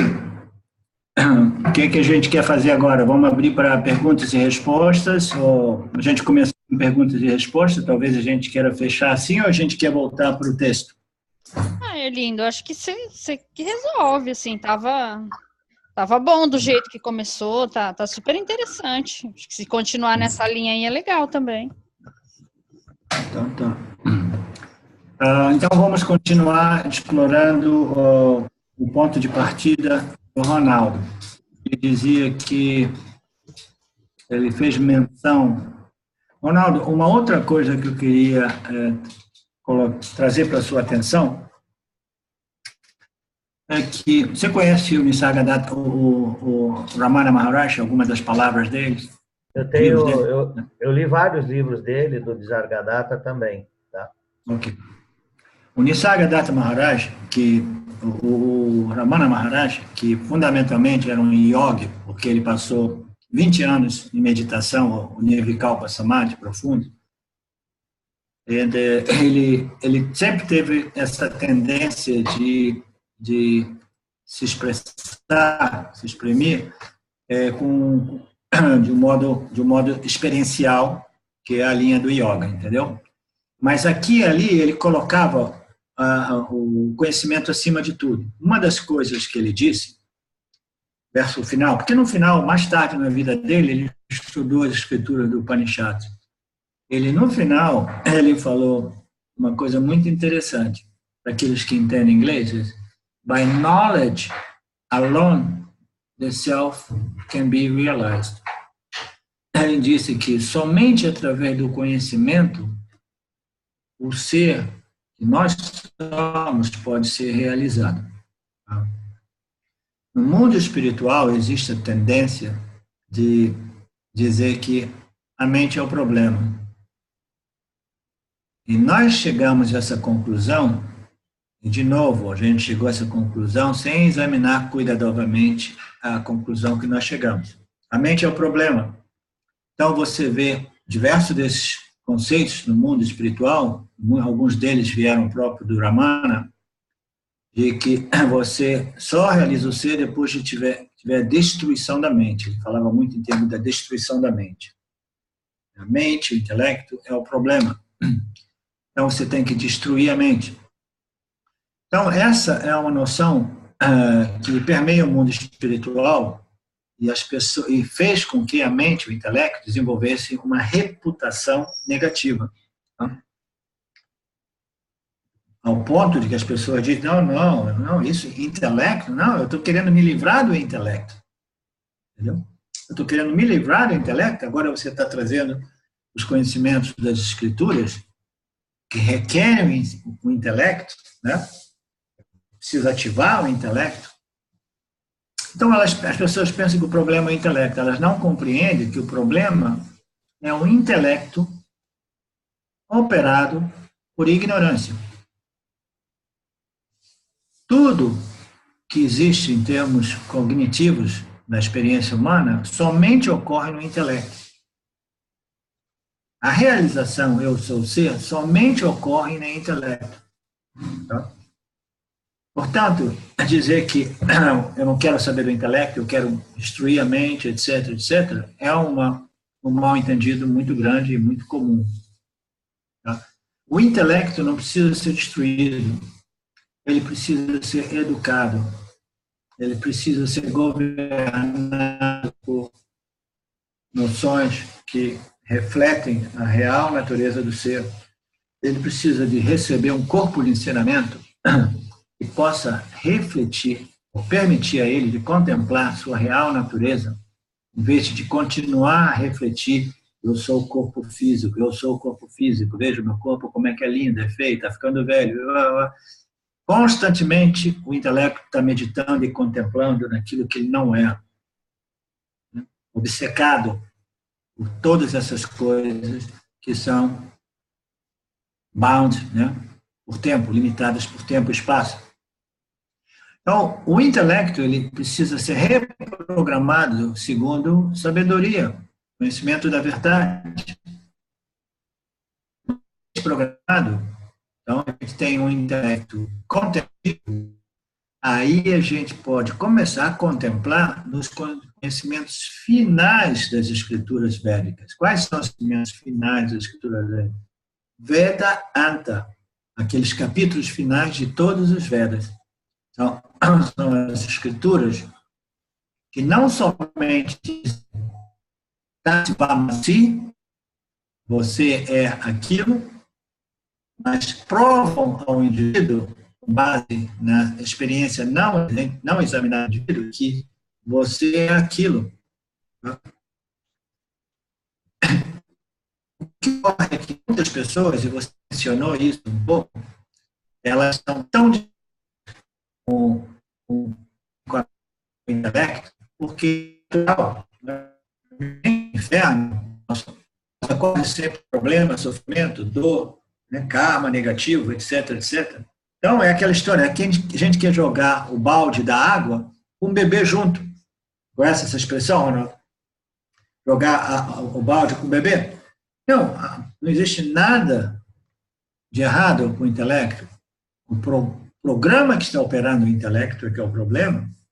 O intelecto é uma dádiva criada pela existência, para não chamar a existência de Ishvara, o Deus, é aquilo que nos permite exercitar a nossa faculdade de experienciadores e conhecedores do mundo. Então, o intelecto faz com que as pessoas do mundo, essa reputação negativa, devido a esse mal-entendido, faz com que as pessoas do mundo queiram rejeitar, negar o intelecto e viver a vida pensando: para mim só conta lá a experiência. Eu quero sentir, eu quero experienciar. Tá? Então, uma pessoa diz: não, os conhecimentos do Vedanta são muito bons, mas é um perigo porque requer o exercício do intelecto. Eu quero experienciar. Então, o que ocorre é que o ser não pode ser experienciado como um objeto de experiência. As escrituras são taxativas a dizer: o ser não é um objeto de conhecimento, nem um objeto de experiência. Então, a gente não pode objetivar o ser. Toda vez que a gente faz uma meditação ou segue um guru que diz: traga sua mente para o ser, como dizia Ramana, O Papaji traz de novo a mente para o ser. A gente não pode trazer a mente para o ser, porque o ser não é um objeto que possa ser, não é nada que possa ser objetivado. A gente traz a mente para um símbolo do ser, e a gente pode simbolizar o ser de modos mais diversos. O amor é um símbolo do ser, o silêncio é um símbolo do ser, a paz é um símbolo do ser, o vazio é um símbolo do ser, Vikarma Samadhi é um símbolo do ser. O que é um objeto? O objeto é tudo aquilo que possa ser objetivado pelo intelecto. Não, o intelecto, quando objetiva, a dualidade sujeito-objeto se estabelece, aquilo é alguma coisa outra que eu mesmo, porque eu estou objetivando, e por isso não pode ser o ser. O ser não é um objeto de experiência. Tá? Ser é alguma coisa outra. Então, a ideia de que não, eu quero alguma coisa que seja uma experiência do ser, esse esforço de querer experienciar o ser, como você disse antes, no estado chamado Ananda Maya Kosha, que é o estado do sono profundo, é um exemplo disso. O Jiva, que é aqui embaixo, embaixo dessa linha, ele está aqui e ele está querendo experienciar aquele estado de ausência de objetos. Quando a gente entra no sono profundo, o que ocorre é que as nossas o corpo simplesmente ele se recolhe no corpo causal, e o corpo causal é condicionado por um oceano de tamas. É um oceano indiferenciado de tamas. A gente precisa de tamas para dormir. Coisa muito comum, as pessoas vêm aqui para Tiruvannamalai, a energia que vem da montanha, a energia de Haramana, que é intensa, e quase todo mundo desenvolve muito sátiva. Todo mundo fica com muita sátiva. E muita gente tem a dificuldade de dormir, porque você precisa de mais tamas para dormir. Tá? Quando a gente cai no sono profundo, a gente entra numa condição na qual a nossa mente, né, consciente, que está recolhida na mente inconsciente, ela permanece como um oceano indiferenciado de tamas. Tamas, ela não é um refletor da consciência. Sattva é que reflete a consciência. Tamas não é um bom refletor, ele absorve a consciência. Então, naquele estado absolutamente tamásico, não existe nenhum reflexo da consciência, e por isso a gente não consegue ver nem a projeção de Ishvara, nem a projeção subjetiva do Jiva que ocorre no sono, no sonho. Tá? Então, o esforço que o Jiva aqui procura fazer de tentar entrar naquele espaço aqui experiencialmente entrar aqui e experienciar, vivenciar isso, é um exercício de futilidade. Tá? Porque o corpo causal é muito mais sutil do que a mente e o intelecto. Tá? Então, o corpo, a gente sabe que no nosso estado do acordado, a gente nada mais é do que esse pensamento original chamado eu sou. O pensamento eu sou ocorre de modo consciente aqui. Quando a gente está acordado, os nossos órgãos sensoriais estão todos eles em funcionamento. Os órgãos sensoriais estão aqui, esses são os órgãos, os instrumentos sensoriais e os instrumentos de ação. Então, no estado acordado, o corpo sutil está ancorado no corpo físico e tem à sua disposição os órgãos, os instrumentos sensoriais, os instrumentos de ações, e assim sendo, ele é uma entidade experienciadora. Ele contata o mundo das experiências, sente, decide, responde. Então, nesse estado aqui, que é chamado o Vishwa, o experienciador do acordado, né? Nesse estado aqui, todo o reflexo da consciência, ela reflete no corpo sutil, no estado acordado, ela reflete para fora. Ela ilumina o mundo exterior. É a consciência extrovertida, uma vez refletida no corpo sutil do indivíduo, no intelecto do indivíduo. Ela bate e reflete, ilumina o mundo dos objetos. Ela é extrovertida, essa reflexão. O estado do Jiva, quando ele dorme, aí ele começa a sonhar. Quando ele sonha, o que ocorre? Todos os instrumentos e órgãos sensoriais e os órgãos de ações estão desligados. Os instrumentos sensoriais estão desligados e os instrumentos de ações também estão desligados. O que existe aqui dentro são os órgãos sensoriais e os órgãos de ação. São duas coisas distintas. Para fazer uma distinção aqui. Nós temos a mão, os olhos, né, o olfato, o tato, o palato. Esses são os órgãos, os instrumentos físicos sensoriais. Mas dentro da mente, dentro do corpo sutil, existem os órgãos sutis. Nós chamamos desses instrumentos sensoriais e órgãos sensoriais. Os órgãos existem na mente e são, respectivamente, proporcionais a cada um dos instrumentos sensoriais. Então, quando o Jiva sonha, os órgãos sensoriais e os órgãos de ação existem, mas os instrumentos não.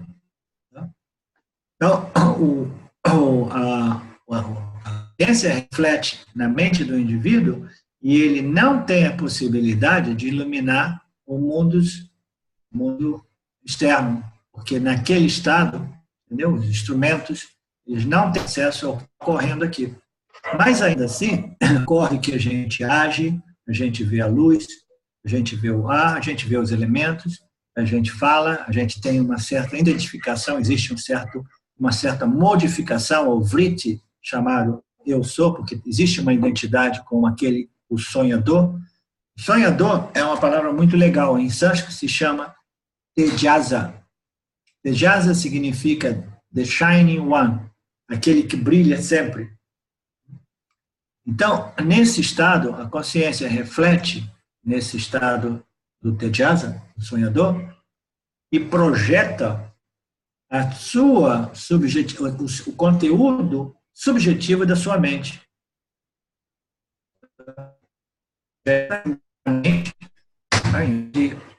Externamente para o mundo material físico, internamente ela projeta todo o conteúdo da mente do indivíduo. É uma realidade subjetiva na qual existem todos os elementos, todas as três energias, todo o universo existe aqui, mas em sua dimensão sutil, mental e emocional. Então esse é o Tejasa, aquele que brilha, que sempre brilha.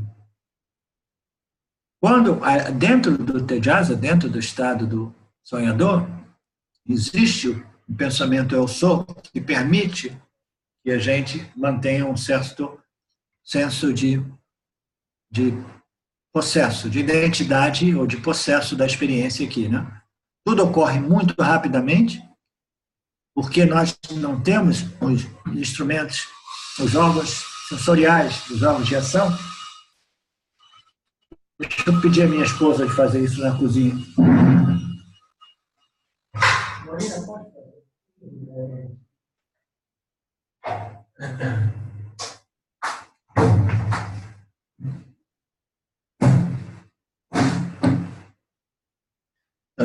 No estado acordado, nós temos o corpo sutil ancorado no corpo físico, e é uma dimensão muito mais lenta, onde a experiência vem estruturada em tempo e espaço, e a gente tem muito mais capacidade de discernir, discriminar. Aqui é tudo muito rápido e pouco estruturado, e a nossa capacidade de discriminação e determinação é mais precária, porque é tudo pum, pum, pum, pum, pum, rapidinho. Mas ainda assim existe um senso do pensamento eu sou o sonhador, né? Eu sou acordado, eu sou o sonhador. Agora, o estado do sono profundo é um estado no qual não existe nenhum reflexo, porque o nosso corpo causal ele é predominado por pura tamas. Tamas, ele absorve a energia e nos permite a experiência de total ausência de objeto. Né? Então, a gente pode dizer, então, quem que está experienciando isso aqui? Naturalmente, não é o Jiva. Existe nós conseguimos compreender que aqui nós tivemos uma experiência maravilhosa. Todo dia a gente acorda de manhã, quando a gente dorme bem, a gente diz, eu tive um período de sono maravilhoso. Eu quase não sonhei. Foi uma tranquilidade, um relaxamento tão gostoso, me sinto tão refrescado, né? Fresco de tudo, depois de tudo isso. A gente infere que antes existiam objetos aqui, depois existem objetos aqui no sonho. A gente infere que antes tinha objeto, depois teve um intervalo que não existia nenhum objeto, não existia dualidade sujeito-objeto, ela não tem reflexo. A dualidade sujeito-objeto ocorre com reflexo. E o corpo sutil é o refletor. Quando nós nos recolhemos no corpo causal, a gente não tem esse reflexo da dualidade sujeito-objeto. Então a gente sabe, existia dualidade antes, existiam objetos, um período passou que não existia nada, que foi maravilhoso, super relaxante. Por quê? Não existe nada. É relaxamento total, nenhuma agitação, nenhuma energia aqui causando estresse, angústia, ansiedade, depressão, nada. Não existe nenhum objeto, nenhum pensamento, nenhuma vássana. As vássanas vão no estado chamado de suspensão ou de anestesiamento. As vássanas, elas não estão ali criando nenhuma agitação. Por isso que o sono profundo é absolutamente essencial. Se a gente não dorme, não experiencia o corpo profundo por alguns dias da semana, a gente enlouquece. Então, aqui a gente pode inferir que um período de tempo ocorreu que não existia nenhum objeto de experiência. E a gente infere que foi maravilhoso. Foi lindo, maravilhoso, super relaxante, etc, etc. Mas a gente não tem a capacidade de experienciar aqui como o intelecto do Jiva, né? A gente pode dizer que existe um vrit aqui. As escrituras dizem que esse estado do sono profundo, que se chama, o experienciador aqui se chama o Pranya Jiva. O acordado se chama o Vishwa Jiva. Aquele que sonha é o Tejasa Jiva. E aquele que dorme profundamente é o Pranya Jiva. Então, aquele que dorme profundamente, como um dos estados de consciência, estados mentais do indivíduo, o Pranya Jiva, as escrituras dizem que é um estado de experiência do Jiva chamado Pranya Jiva. Qual é a implicação desse statement, dessa afirmação? É que até mesmo aqui existe um vrit, uma modificação na awareness, entendeu? Ou, em outras palavras, um certo pensamento eu sou que é extremamente sutil, tá? Porque ele é subconsciente. Ele é subconsciente, ele não existe no campo da consciência humana, existe no campo da subconsciência. Mas existe. E as escrituras dizem que esse vrit se chama o Pranya Jiva, a entidade experienciadora no estado do sono profundo. Então, aquelas pessoas que são apaixonadas, né, pela experiência, é um exercício super legal de tentar identificar-se com o Pranya Jiva e ver o que ocorre lá, para ver se existe é palpável, é tangenciável esse vrit, esse pensamento subconsciente, de uma forma consciente do pensamento eu sou. Tá? Viu, Arlindo? Mas, fundamentalmente, o objetivo desses ensinamentos, é isso que eu quero trazer para você.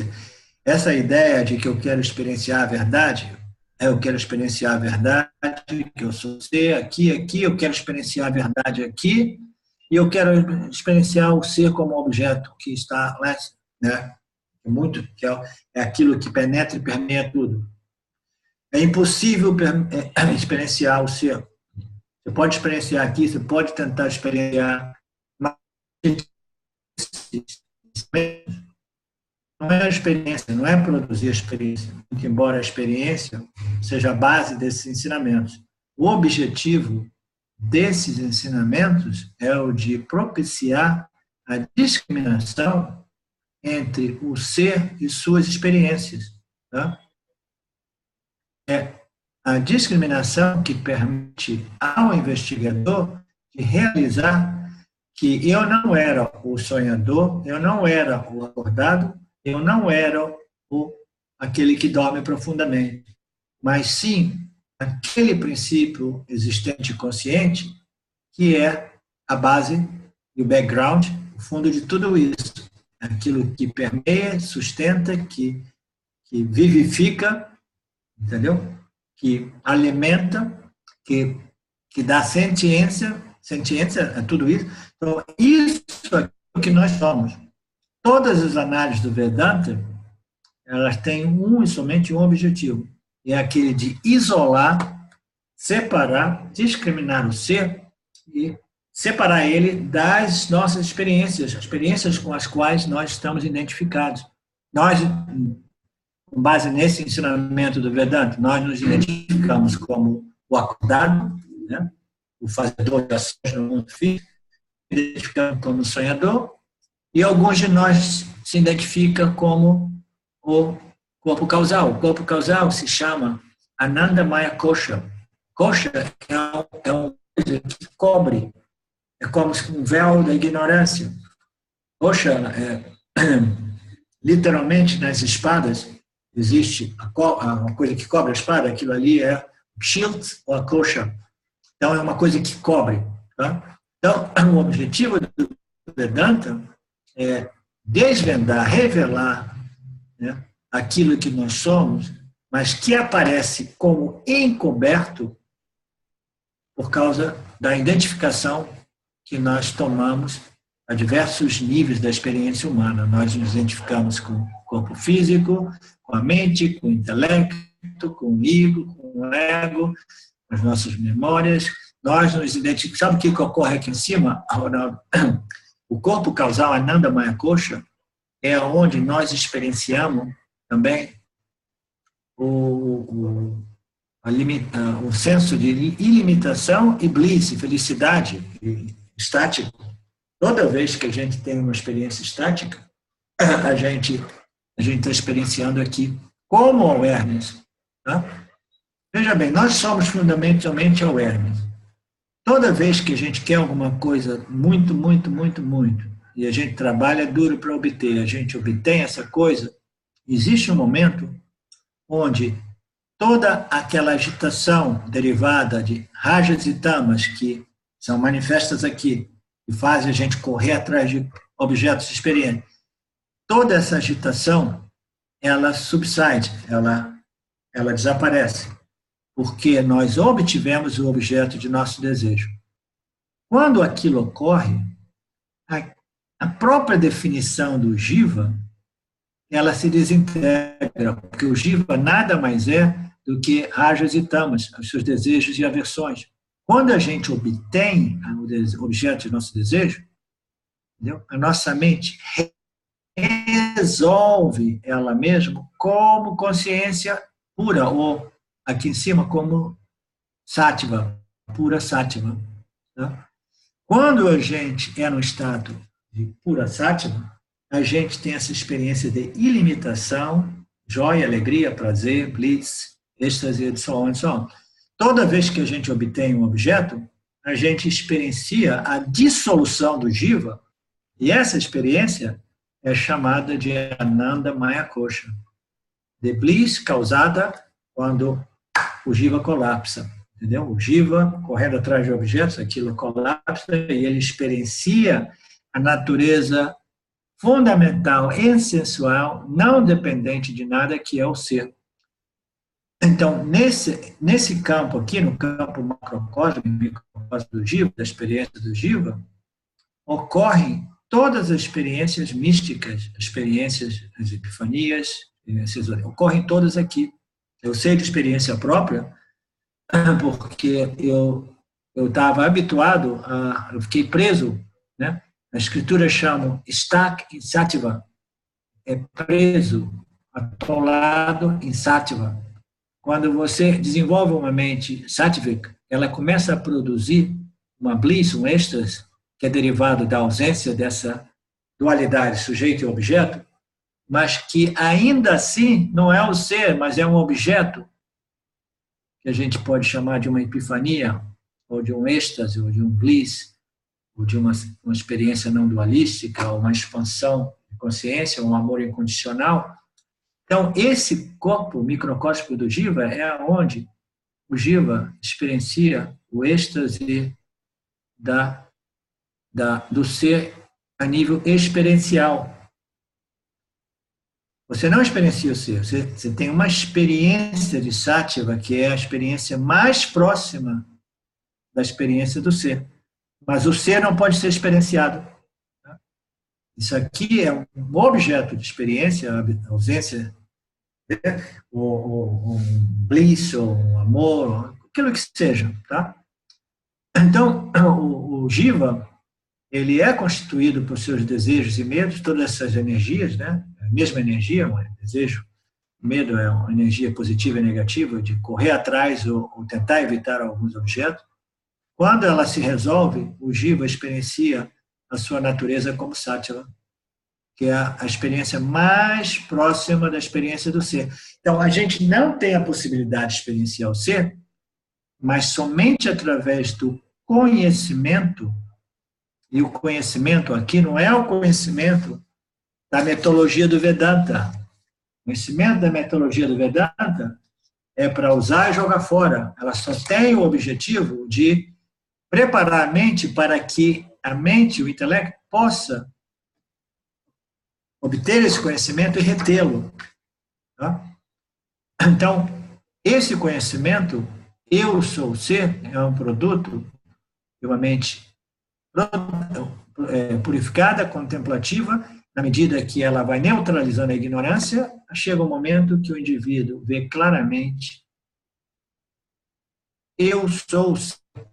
Nós não podemos experienciar o ser como objeto de experiência, porque nós somos o ser.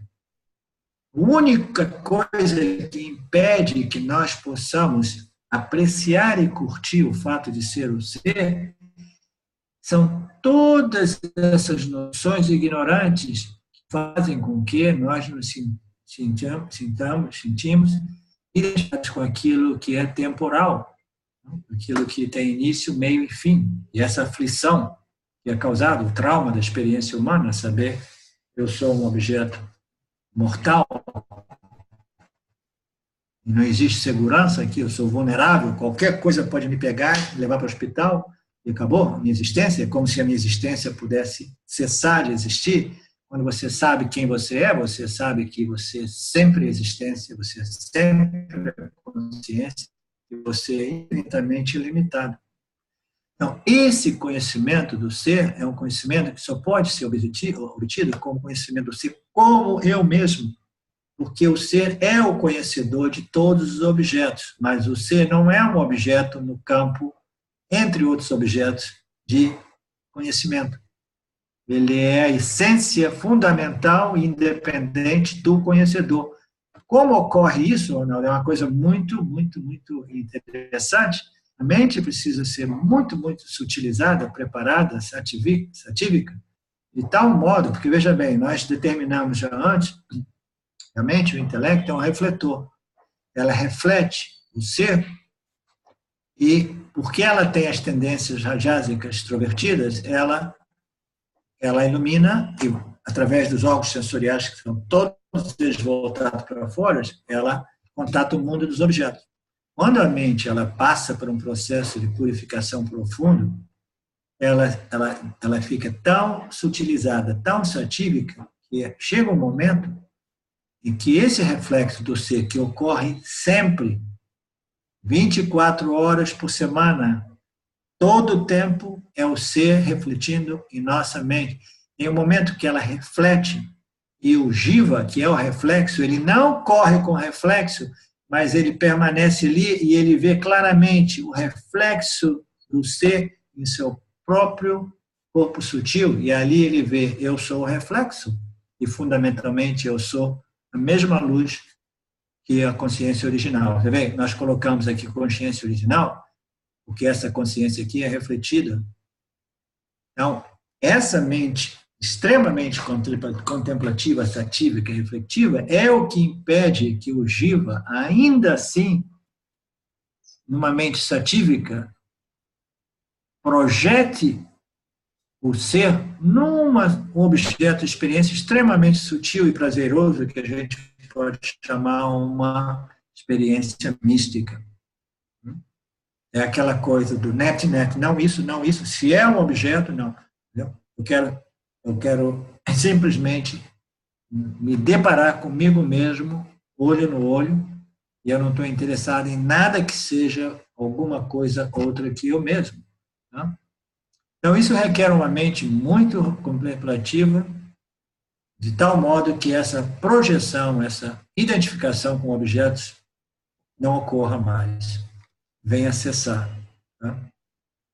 Essa tendência nossa, a gente pensa, eu já compreendi isso, por que eu não realizo isso? Porque a gente continua a se identificar, a nos identificarmos com as nossas experiências.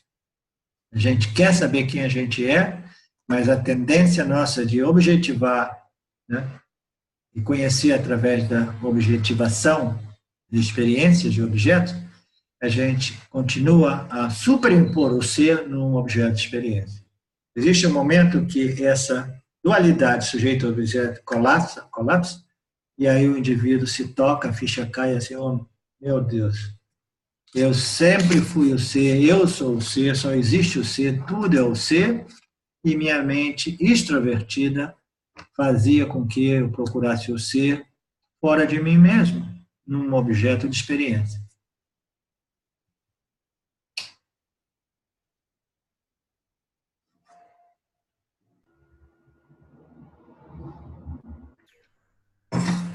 Ok? Lindo, nessa explanação você praticamente destruiu todas as minhas perguntas. Uhum. Eu espero de sim.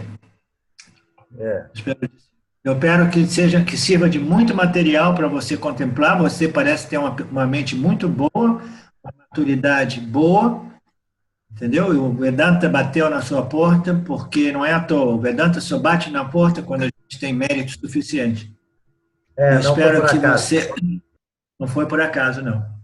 E você lê inglês, Ronaldo? Alguma coisa. Alguma coisa. Então, eu vou tentar, você vai no meu website, tem o meu website, www.lightofvedanta.com. Você esteve no meu website? Já. Uhum. Ok. Vai lá na parte das escrituras e textos, que tem muito material, tem diversos materiais traduzidos em português dela. Eu estou agora dando uma revisada no Bhagavad Gita, né? Ótimo. E também tem o Bhagavad Gita e o Vashista lá também, a Yoga Vashista. Ok. Você vai trabalhando com material em português e continue a contemplar. Sua mente é uma mente muito boa, sua investigação é muito profunda, e eu estou à sua disposição para ficar constantemente resolvendo as suas dúvidas e questões. Depois até eu pedi, se tiver o Skype, eu queria trocar algumas ideias contigo, se possível, né? Obrigado. A plataforma ideal para a gente fazer isso é com grupo, de modo que outras pessoas possam ser beneficiadas. Mas se você tiver uma necessidade maior, alguma coisa que está fervendo dentro, você me liga no Skype, eu vou mandar o Skype para você. Tá? Não, a minha preocupação com o grupo é que, como tem vários questionamentos, até acho legal, porque a minha experiência prática, isso pode ajudar muitas pessoas, porque a gente vai vivenciando no dia a dia e tem várias coisas, né? Então, a minha preocupação é atrapalhar e atropelar um pouco as coisas, tá? Por isso que não é nem a questão de privacidade. Ocupar muito o espaço da plataforma, né? O espaço do todo. Mas minha impressão é que agora nós somos 11. Hoje o grupo foi menor, parece. Entre as 11 pessoas aqui, eu acho que quase todo mundo, muito provavelmente, é agradecido por sua participação, porque foi, foi muito rica. Não foi, Fábio? Não foi, Ivana? Foi Eu sim, achei- eu gostei muito. Assim que, embora não entrou no texto propriamente dito, o tempo todo a gente só falou de investigação do ser, né? Só foi falado, assim. Do ponto que Então eu pude foi, vai. acompanhar, foi ótimo. Eu entrei atrasado no grupo. Então, em geral, foi muito positivo a todo mundo, mas você tem razão, a gente não quer ocupar a plataforma que tenha como objetivo, né, cobrir o texto do Tati Vaboda. Você está no Facebook também, Ronaldo, ou não? Tô. Aham. Então, manda uma mensagem para mim lá, que eu mando Ok. uma mensagem. Oi, Arlinda, aqui é o Ronaldo José, aí eu mando para você meu Skype. Tá bom. Muito obrigado pela atenção, Tá. Alberto. Obrigado pelas Disposição. explicações. E à disposição de todos vocês, tá? Obrigado, Naga. Tchau. Tchau, Vandinha. Tchau, obrigada, gratidão. Tchau, querido. Tchau.